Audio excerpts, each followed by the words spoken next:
η σημερινή μας συναυλία, ένας φίλος μου λέει: Γιώργο, δεν θα μπορέσω σήμερα να είμαι μαζί σας. Του λέω: για ποιο λόγο, φίλε μου? Μου λέει: γιατί ο πατέρας μου δεν με αφήνει να είμαι εδώ. Και του λέω: δηλαδή, ο πατέρας σου μπορεί να χειρίζεται τη δική σου ζωή?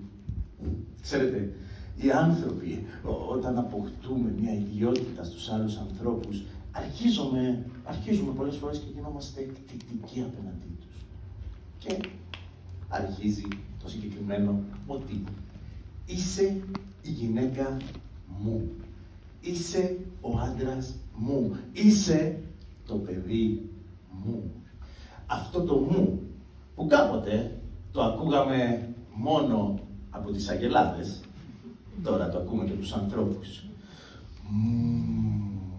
Και έτσι έχει μια ωραία ένταση και τόνο. Ο μόνος τρόπος λοιπόν για να αλλάξει αυτός ο κόσμος είναι μία λέξη. Η ενσυναίσθηση. Δύσκολα να την προφέρεις και δύσκολα να τη βάλεις στη ζωή σου. Αλλά αυτή η λέξη είναι.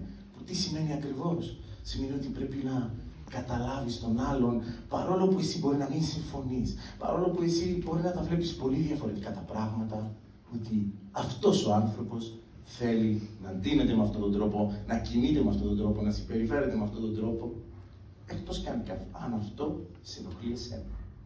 Και αλλάζουν τα πράγματα. Αλλά έτσι είναι ο μόνος τρόπος για να αλλάξουμε αυτό τον κόσμο.